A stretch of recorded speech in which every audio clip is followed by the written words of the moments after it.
Hello, hello, hello. Welcome back to another episode of Weekly Dose of your host, Nickihanna. And I am here with the most recent Philly drag king of the year, Deej Nutz. I really love that nickname. And introducing to the stage, Deej Nutz. Hey. Hello, you look great today. Thank you. I just got this shirt in the mail.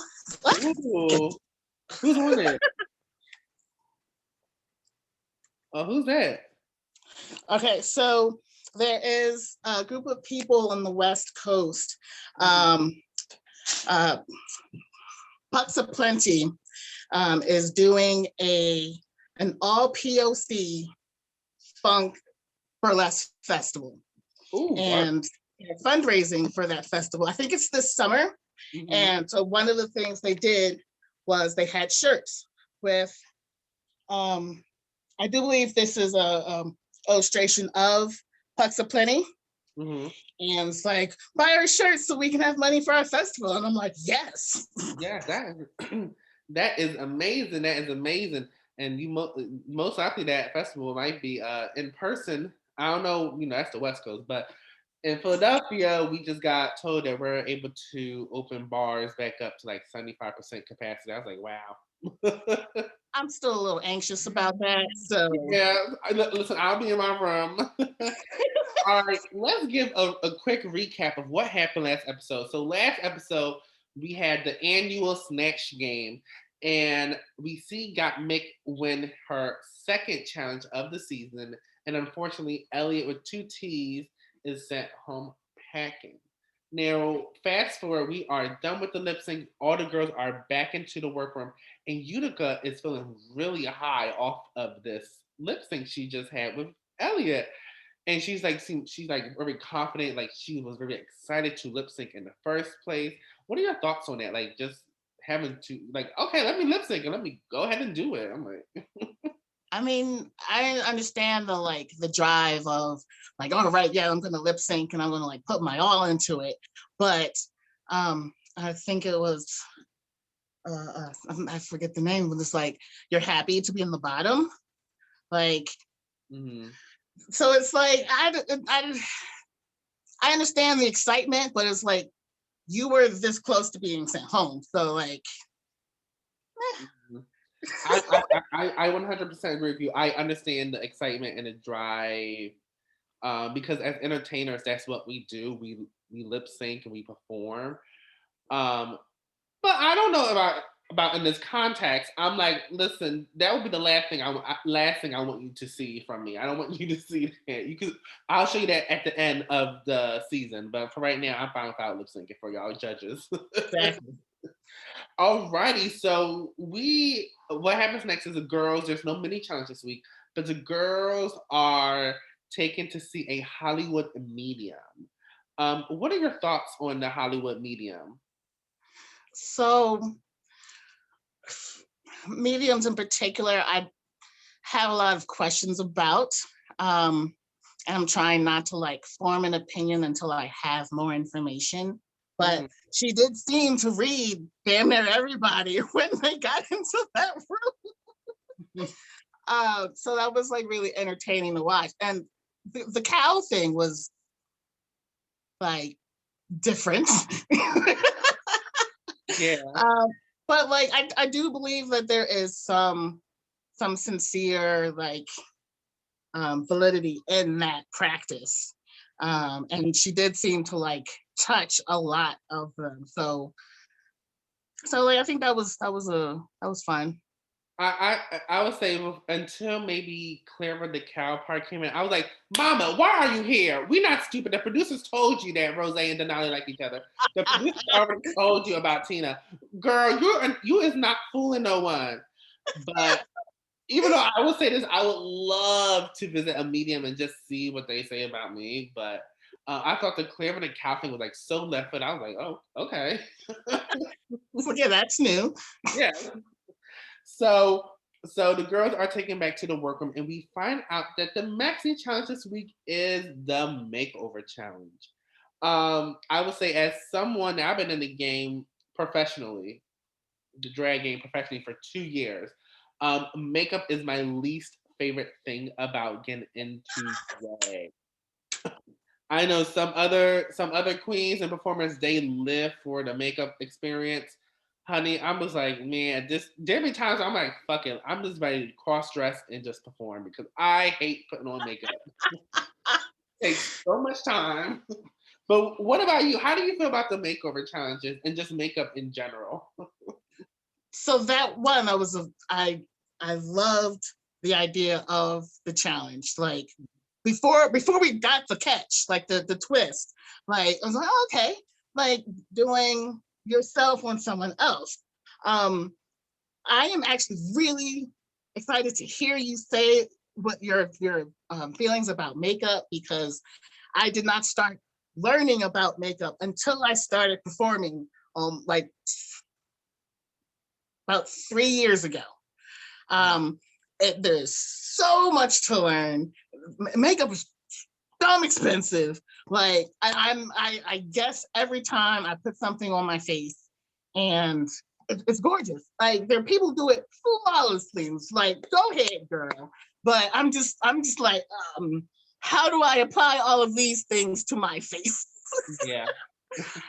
So like I am with you there. Like it's great, but I'm still applying it, figuring out what it is on me, and I have a shit ton of stuff to play with. But again, that takes time and energy. And by the time I've attempted something, it's like, oh, now it's nap time. It's funny you say that because I got into makeup the same way. I learned how to perform first and then do makeup and looks second. Whereas most people, I trying to say, I think it would be good to say that most drag queens and performers, they learn how to do their looks first and then know how to perform. So we're just the few people who learn how to perform first and then do the looks. I just jumped right in. Like it was a goal for when I turned 30 in 2018. And I'm just like, I saw a couple people perform. Sister Bear was having classes. I'm like, yes, fat girls, fat people doing burlesque. Like, I need to be a part of this. So I'm just like, I'm just gonna jump in as I go. Right into it. Yes. All right. So we have four parents for this challenge. We have Tina and Rose paired together, Denali and Olivia paired together, Simone and Utica, and Candy and Gottmik paired together. Now, if you was on this cast, who would you want to be paired with the most? I'm new to Drag Race, but like looking at this cast, I like it's kind of a toss up between Simone and I think it was Olivia. Like they just have such distinct styles. Okay, no, Simone. Simone. I would want to be paired with Simone because like just that fierceness and like wanting to be like unapologetically Black and fierce and out there. Like sometimes you need someone else's fierceness. It's like to just rub off on you, and that would be great to be paired with her. I, I say Gottmik. Gottmik is known for her makeup skills. I would want to be paired with her. I'm like, you can give me the makeup artistry person. I would take that. Yeah. So we see a little conflict. I don't really call it conflict. I don't know why people was calling it conflict. But we see a little an issue going on with Utica, and she's nervous about making herself as Simone, especially with the clothing and hair that Utica has. What are your thoughts on just her Utica's cultural awareness? Do you think that maybe it was a bit much, or do you think that generally she was really just trying to be sensitive to what was going on? I actually really appreciated that because she was thinking about it. Like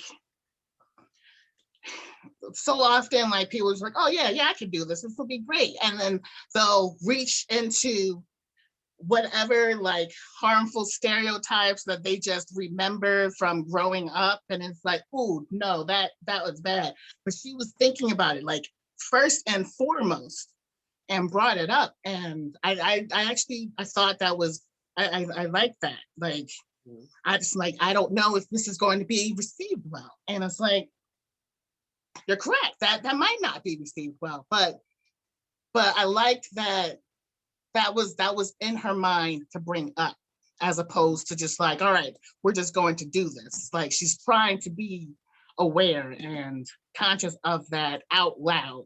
So I think I don't think she was wrong for having those feelings. And yeah, I think I agree too. I actually really thought in this episode, like, because last week with Snatch Game, I was talking to this with Diva Baby. I was like, come on, the afro is I thought it was a bit, she was doing a bit much, especially because she all of a sudden just wore an afro out of squirrels anyway. So I felt like it was a bit much. Whereas this episode, I felt like she was being really genuine. Like she was like, listen, I don't want to portray this character who's usually who is actually a stereotype of, Black woman in Babs. So yep. I at least appreciate that she was knowledgeable about that. But like I said, Simone gave you the go ahead, so girl, just Yep. And we also see another conflict going on now. Now if I was ever to get on Drag Race, which I probably won't, I'm pretty sure by the time I want to get on or eligible to get on, the season RuPaul Drag Race will be done. But we see Kenny and Gottmik, they're struggling, and they're really struggling because they're just two completely different sizes. This is a fear of mine as a 6'2" big person. This is a fear of mine if I was ever to go into Drag Race. I always said if I was ever to go in Drag Race, this would be the challenge that could possibly send me home because I'm so big. Like how and I felt for them. Yeah. And When I saw that pairing, I was like, oh, that's, and then realized what the challenge was. I'm like, oh, that's gonna be interesting. And it's crazy because I didn't feel. It wasn't my feelings of bad. Wasn't really for Gottmik. It was for Kenny. I'm like, girl, I know it's so hard being big. So let's cut right into the runway because everything else that happened between from there and the runway is really irrelevant because I don't remember it. But let's hit that runway, mama. All right. So first up, RuPaul Mama Ru with this black, not so black, I'm so sorry. This red gown, with this nude illusion in the bottom. I thought it was so different for her. I thought it was so different for Mama Ru. It was gorgeous though, like just very flattering, and I loved it. It was it was simple but shiny. I like shiny. So let's get into our first pairing. First up, we have Rosé as Tina Burner on the stage. Now, I thought, and this is just me, I thought Tina actually did a very good job. I said this is Tina's makeup, whether her makeup, people think her makeup is trash or not. This is Tina's makeup. This is something Tina would definitely wear. She did the reveal that Tina always does on every, runway. She walked it like Tina. I thought Rose did a great job emulating Tina. Even before she emulated Tina, you just can tell by the look, Tina did a very good job. Yes. I agree. That was, I felt and read Tina throughout the entire thing. Like it was fun watching them teach each other their walks, and I thought it came out great. Yeah, I would say the only thing, if I had to be very nitpicky, because this is a makeover challenge and they're making over each other, I would say I would like to see more red, yellow, and orange, just because that is what Tina is known for. Other than that, I'm like, this is Tina. This is hands on Tina. Now we have Tina Burner as Rose. I was not really here for this one as much. Rose is all pink. That's what she's mainly known for. Just wear like head to toe all pink. And to me, it just wasn't enough pink. I think they had to compromise that like wasn't on camera because Tina was saying like, no, I hate pink. I absolutely of all the colors, I hate pink, which is funny because the background that was behind her when she was saying it was mostly pink. I yeah. So Yeah. I think there was some compromise of like, look, if this is gonna happen, we gotta tone down the pink a lot. But like it still looked good. Yeah. It was nice. Mm-hmm. All right, and our next pair we have Denali and Olivia. So we first have um, Olivia as Denali. This screamed Denali to me. I immediately knew who this was the moment Olivia stepped out. The problem I have with this is the makeup. There's like something wrong with the blending. But other than that, I'm like, this is Denali. That book, like that pairing, didn't stand out that much to me. Like I was watching them teach each other like the walks and stuff, but like on the actual runway, I didn't. It didn't like. It wasn't as like vibrant. It wasn't as like you could tell that like, it wasn't really her style, and like she kind of wasn't really feeling it. But Okay. And then we have Denali as Olivia. I live for Denali, I live for Olivia, but this did not scream Olivia at all. At all. And so I agree with everything with the judges when they was critiquing this pair. I will say that. I love the dress though. The dress is cute. The dress, Very elegant. my favorite part of the dress was actually the fur. Yeah, I like shiny, so like Yeah. I'm usually going to be on board with shiny stuff. Okay, yes. All right, so our third pair we have Utica and Simone. We first have Simone as Utica. Okay, listen, this was not I did not like the outfit itself. I hated the headdress. I did not understand what was under, the whole skeletor bodysuit underneath. The only thing I probably would say I really liked it about the outfit was that whole cover up, and that I would liked it by itself. So I think Simone did a very good job emulating Utica. I just did not like the fashion choice. Um, so I again, I'm new to RuPaul's Drag Race, but watching them go like talk about their personalities and listening to Utica explain why, like how she operates, it makes the outfit make more sense. I also went to art school for college, so like I have at least a little bit more appreciation for it. And also I thought it was a lot of fun. Like that stretchy fabric, like once I heard the explanation, I'm like, oh, that makes a lot of sense. And I thought it was very beautifully executed. It's certainly not something I'd ever wear, but I think she pulled it off great. She like got a lot of the like weird, awkward movements, very honestly like modern like performance art like so like I think that was like those two are my favorite pair of the challenge. Yeah, and then we have Utica as Simone. The makeup wasn't top tier. It wasn't the best out of all the girls, but this to me was my favorite makeover. Because I thought Utica would try to, squeeze in some sort of quirkiness in there, and she didn't at all. She was so fierce with it. She looked great. She looked great. I don't know how, Utica is like 6'4", I don't know, and I don't know how tall Simone is. I don't think Simone is that tall. Sure. I don't think Simone is that tall, so I don't know how that fitted Utica, but it looked great on Utica. So yeah. And then we have our last pairing. We have Candy Muse and Gottmik. First we have got Mick as Candy Muse.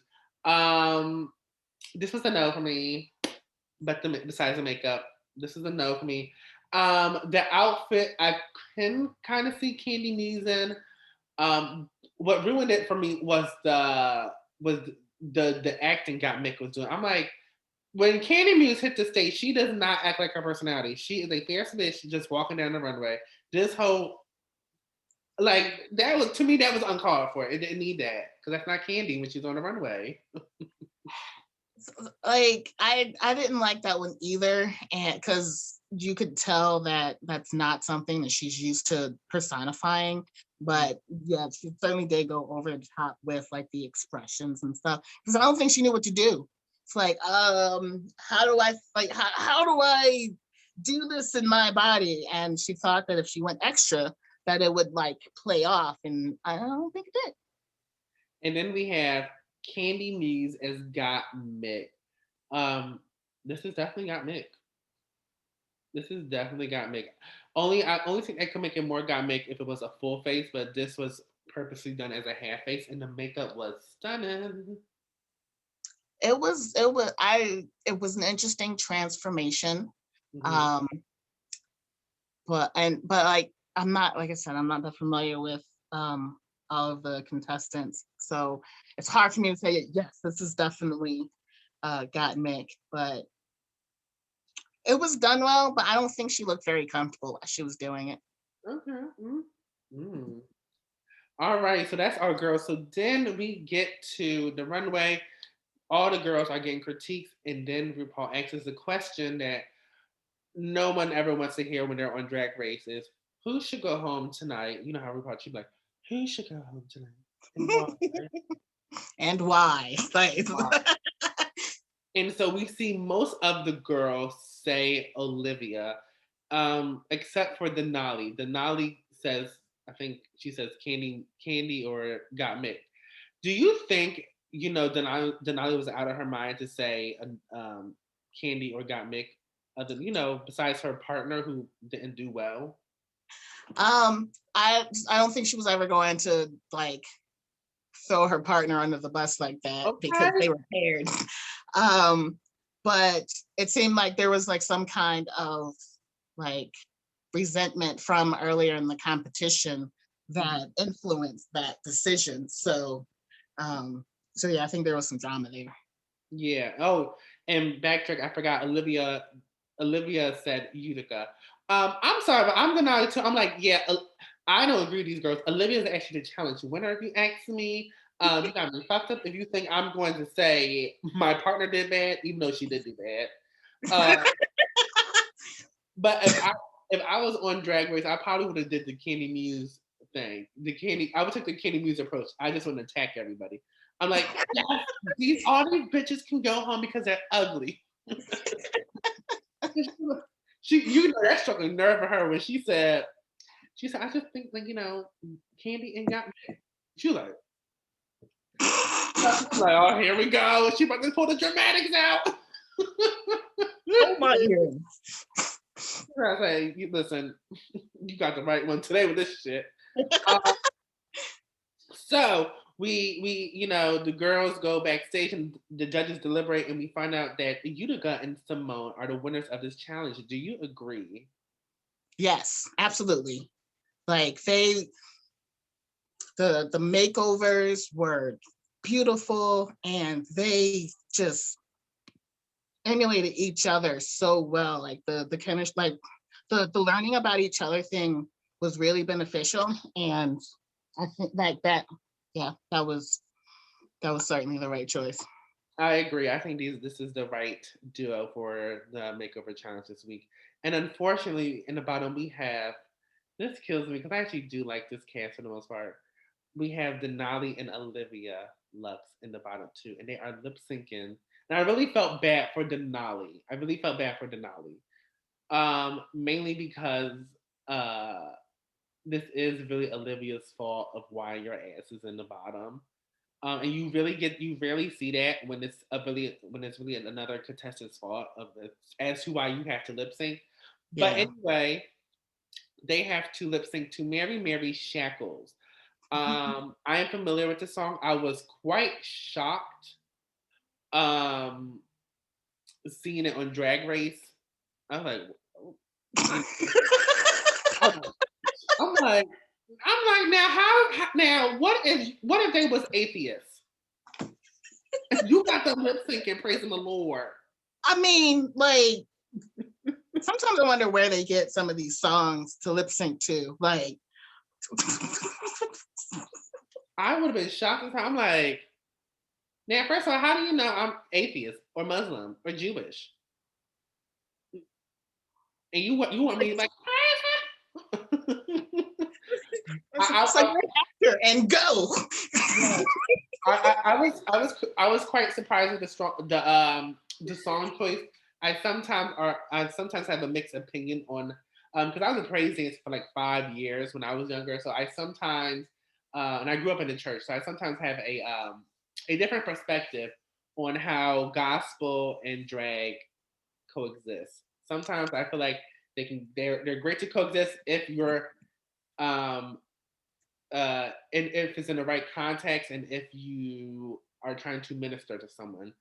If I feel like you're just trying to just perform a gospel song just to perform a gospel song for no really prime reason, then I think it doesn't really have a place in drag, in a sense. But that's not me. That's not my call. That's why I don't perform gospel songs in drag. So, so what did you think of the song choice? That is a very, I think, an unusual song choice. I wasn't like that involved in the church, but my dad made me go to church every Sunday. Mm-hmm. So I heard that, like, my dad had Mary Mary's CD, like the CD that song was on. So I certainly heard that song a lot. For it to come up on Drag Race of all places, it's like, okay, that's. I'm like, who makes these decisions? Like, I'm just so confused. Like, okay, I'll be honest. Before this season, I was convinced. I'm like, it is the producers. The producers put up the song. Just like when they be like, RuPaul be like, I chose each and every single one of you to be on Drag Race. No, you didn't. The producers did. Yeah, but this I was like, oh, I'm not stupid. The producers probably had a list, and RuPaul was like, yeah, I want the girls. Y'all feeling shackles? Yeah, I want that on the list. Find a way to put that on the list to lip sync. Producer came over there. I know that was RuPaul doing. Next time we should get Kurt Franklin stomp. So yeah, anyway, so I was surprised with the song choice. However, I did think both the girls did a very, very good job lip syncing to this. I know you didn't really see the lip sync much, but they did. I think out of all the lip syncs that we have seen so far on Drag Race this season, this would probably, now I don't think any of them warrant a double save, but this to me was the one that warranted the most likely for a double save. But in the end, we find out that Denali is being sent home. Girl, I couldn't be Denali. I'm sorry. Deej Nutz, I just could not be Denali in that setting. I just could not. I couldn't. Because I would have flipped. Yeah. It's not my fault, man. I'm like, this is some bullshit. Nah, no. Your security, I'm not going nowhere. You got me fucked up. Not because of her. Do you think that maybe, like, in a future episode in this season, because that wasn't her fault, that she might be brought back in some strange challenge? I think just based off of because they had to record during a pandemic, most likely not. Also, we're already we're down to 7 girls now without Denali. So I think to bring her back is a little too late. Like, I've seen like TV shows do like weird things, and like they bring someone back and then 2 people get eliminated that week. Like, for some reason, no one in Drag Race ever gets eliminated by the 2. We haven't seen that since season 8. They're not going to do that. They barely want to get rid of the girls now. But I remember watching this on Friday. I'm like, I could not have been Denali because I would have been second. I'm like, you can get security. You can get security. I'm not going nowhere. And this is not my fault. You just heard all the other girls say send her ass home. Send her ass home. Send her ass home. I'm like, yeah, get security. So I felt really bad for Denali because I felt like Denali was like being overlooked a little bit in the chat in Yeah. the season. But Denali is fierce. I really wanted Denali in my top 4. Not because, any challenges won or whatever, just because Denali is a sickening performer. I just would love to see what Denali would do for that final lip sync. But anyway, she has to sashay away, which I'm okay with, honestly, between her and Olivia, because I kind of like Olivia a little bit more for this season. So, yeah. I'm like, sorry, girl. So, as of right now, who are your top 4 queens? Okay. My top 4 queens are Simone. Mm-hmm. I do like Olivia's style. Like she's just, but again, I'm not well versed in RuPaul's Drag Race, so this is the first episode I've watched this season. Olivia, Candy Muse, because just fat and fierce. Like, yes, like take us to the goddamn top. And you have 4 girls left. You have Tina Burner, Rose, Utica, and Gottmik left. You like fucking making this top 3. I'm gonna go with Utica because like I enjoy that weird abstract art style, and as like a drag royal, because I'm non-binary, like I like seeing things that are outside of the box. I like seeing like, oh, this is not like what you would typically see, and like a drag competition, and like I this art form shouldn't just exist as like, okay, these people look like this and this is how it should keep going. It's like, no, keep pushing things outside that box. I agree. I like it better when they go outside the box. And not try to be the cookie cutter sort of standard. Now, originally, here was my top 4. Denali, Tina Burner, because I just really think Tina Burner is the whole package. But for some reason, she's way in over her head. Tina Burner, Olivia or Simone, and then Rose. Just based off of where we're at so far, of course, Denali's not making it in the top 4, unfortunately. I'm about to send an angry letter to Word of Wonder. At this point, Mama, if you don't have a win, you're not winning. So Tina Burner is at my top 4 because I do not think she's going to even make it to the top 4. So currently, my top 4 is Rose, who I want to win. I want her to win. I feel like she could have had probably like 4 wins under her belt by now, but she keep placing high. So I understand, like, you're all in, and then it's just not enough, or you're just this close. But I really like Rose. She really grew on me really quickly in the early on in the season. Rose, Olivia Lux, Simone, and I'm gonna say Candy Muse. Yeah, Candy Muse. Those are my top 4. Actually, even though it doesn't matter who's the top 4, as long as Rose wins, I'm fine. But yeah, so next week the girls will be doing a Brandon challenge. So with a Brandon challenge, you have to make it funny, you have to make it you. So I'm interested to see how that goes. And so on that note, I really want to thank you all for coming for this episode of Weekly Dose. It will be uploaded tomorrow, or when you're seeing this, it'll probably be Wednesday. I really want to thank my special guest, Deej Nutz. Hey. Woo! Don't let me get on the microphone. Don't let me get on the stage with a microphone and announcing Deej Nutz. So my guest is coming to the stage right now. Who? Deej Nutz. No, God, yeah, I put some stank in the nuts. Deej Nutz. I'm like, Deej Nutz. Oh, no, I'm not joking. I'm saying like Deej Nutz is about to come on the stage and give it to y'all right now. Yeah, I love your drag name. But I want to thank you so much for agreeing to do this and being a part of the Weekly Dose family.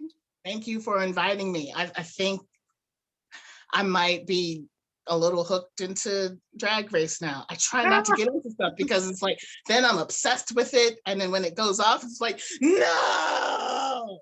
Oh, trust me. There's always at this point now they got a drag race for every season of the year, so you'll be fine. Plus, we're on season 13, so there's a lot of catching up that you could be doing. Alrighty. So until next time, everybody. I'll see you next week. Bye.